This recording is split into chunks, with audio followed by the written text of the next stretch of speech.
Grabe, ang pangit ko pala dati nung bata ako. Sino itong tumatawag? Hello? Scarlett, wag kang papasok bukas sa school ha? Ha? Bakit? Sino ka ba? Basta, sundin mo na lang ako please. Ano yun? Ang weird. Oh anak, hindi ka pumasok? Opo Nay. Masakit po yung pagkaramdam ko eh. Pagaling ka anak ha? Anak, yung school mo, nasusunog. Nasusunog, Nay?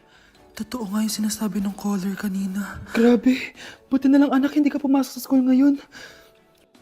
Sino na naman tumatawag na to? Hello? Sino to? Scarlett, wag kang matutulog ngayong gabi ha? Ikaw na naman? Paano mo nalalaman yung mga yan ha? Scarlett, please sundin mo na...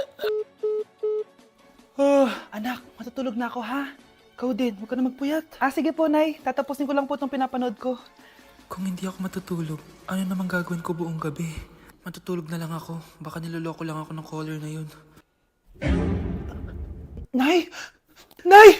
Gising, Nay! Ano nangyari, anak? Binabangungot ka, Nay. Buti gising ka pa at nagising mo ako. Sino ba talaga yung caller na yun? Sino ka ba talaga, ha? Bakit alam mo lahat ng mga masasamang mangyayari? Gusto mo ba talaga ako makilala, Scarlett? Oo, dahil hindi ako matatahimik. Magkita tayo malapit sa puno ng mangga. Hello? May tao ba dyan? Hi, Scarlett. Ikaw ba yung caller? Gusto mo ba talagang makita kung sino ako? Oo. Ako ikaw, Scarlett. Galing ako sa future. Ikaw ako? Kailangan kong ayusin yung mga nangyaring masama. Paano? Paano nangyari yun? Basta, Scarlett, ayusin mo yung mga desisyon mo sa buhay, ha? Sige na, baka mahuli pa ako ng mga humahabol sa akin. Sandali! Sino humahabol sa'yo? Gusto mo ba talaga ako makilala, Scarlett? Oo, dahil hindi ako matatahimik. Magkita tayo malapit sa puno ng mangga. Ako ikaw, Scarlett. Galing ako sa future. Paano? Paano nangyari yun? Basta, Scarlett, ayusin mo yung mga desisyon mo sa buhay, ha? Sige na, baka mahuli pa ako ng mga humahabol sa akin. Sandali! Sino humahabol sa'yo? Sino ba yung humahabol sa kanya? May mangyayari ba masama bukas? Bakit di pa siya tumatawag sa akin? Nay, si Biana po, pumasok sa school? Gumala daw kasama yung mga kaibigan niya. Tumatawag? Hello? Si Scarlett po ba to? Kaibigan po to ni Brianna. Nakidnap po siya kanina. Hindi ko po alam anong gagawin. Tulungan niyo po kami. Sinakay po siya sa van. Nay! Si Brianna! Nakidnap! Diyos ko! Anong gagawin natin, anak? Bakit tayo mo sumagot? Sabihin mo sa akin anong gagawin ko?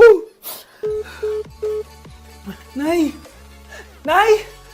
Saan pumunta si nanay? Scarlett, dyan ka lang ha. Pupuntahan ko yung mga kidnapper. Napakadelikado naman ang ginagawa mo, Nay! Diyos ko, anong gagawin ko? Hello? Buti naman tumawag ka na. Alam mo, kasalanan mo lahat to eh. Kung pinaalam mo sana na makikidnap si Brianna, hindi sana pinigilan ko siya. Scarlett, may malaki tayong problema. Nasa bahay niyo yung humahabol sa akin. Magtago ka na. Scarlett! Nay. Oo, Scarlett. Galing ako sa future. Ikaw ba yung humahabol sa isang Scarlett? Hindi ko na siya kailangan. Ikaw ang solusyon. Solusyon saan? Dahil sa paulit-ulit na pagbabalik niyo sa nakaraan, lalong lumalala ang sitwasyon namin. Hindi ko maintindihan. Kailangan mo na mamatay! Matagal na dapat kaming patayin ni Brianna. Pilit mong binabalikan na nakaraan. Kaya ikaw ang papatayin ko. Nay! Panaginip ng pala lahat yun.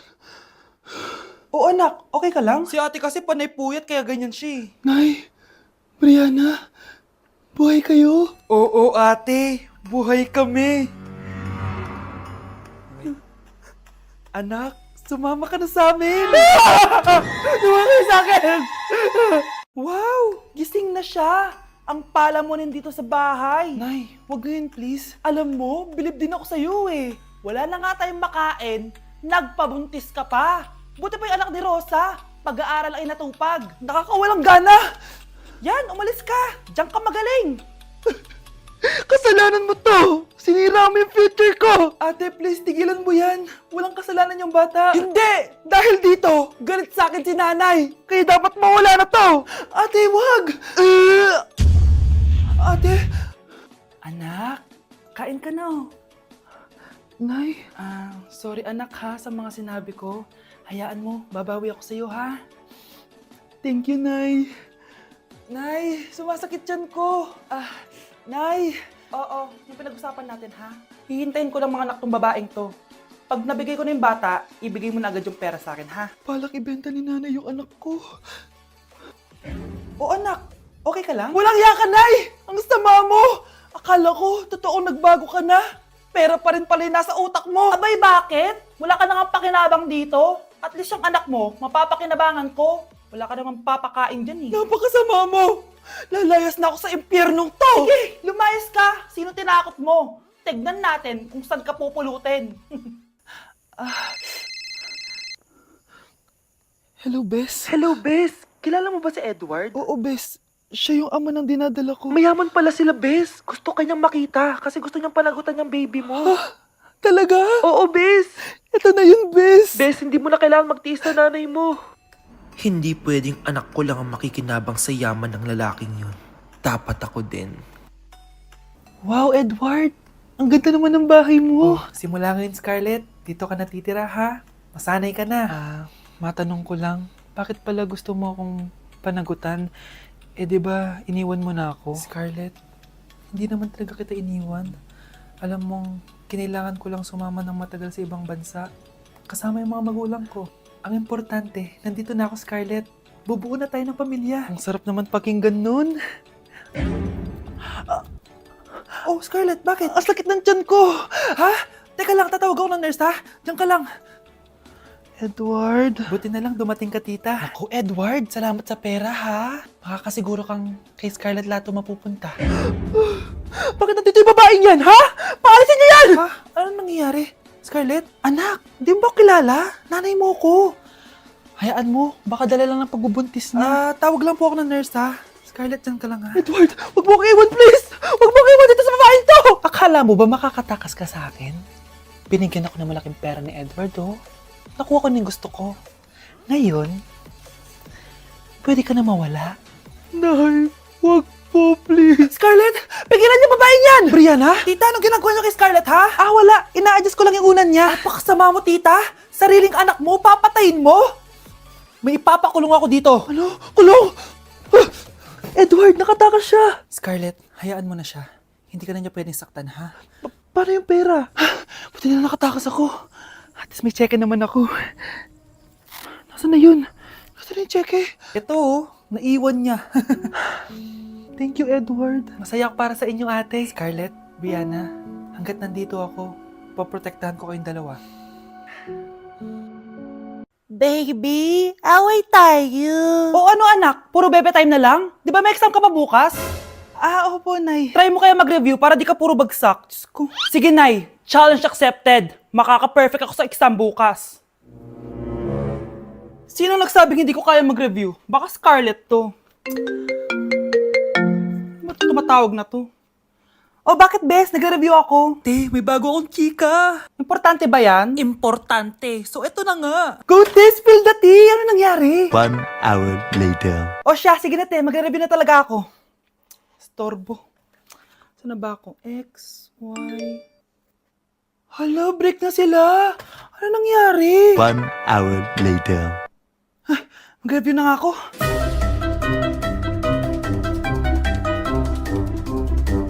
Good morning, anak! Anak, bakit ganyan tsura mo?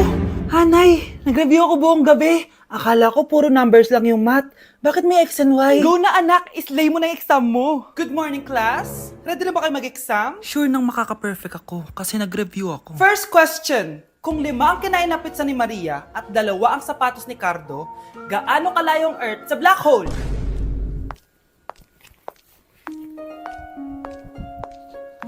Hindi man lumabas ang mga nireview ko. Ang importante, maganda ako.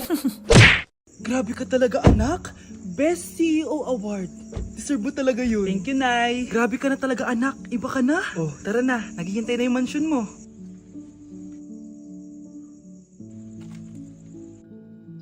Hoy, ikaw. Wala kang mararating sa buhay. Alam mo kung bakit? Kasi mahirap lang pamilya mo. Ang malas mo naman, pinanganak ka mahirap. Akala mo ba makakaahon kayo sa kahirapan sa pag-aaral mo? Sa panaginip mo. Kaya kung ako sa'yo, mag-drop ka na. Kasi wala ka naman mararating.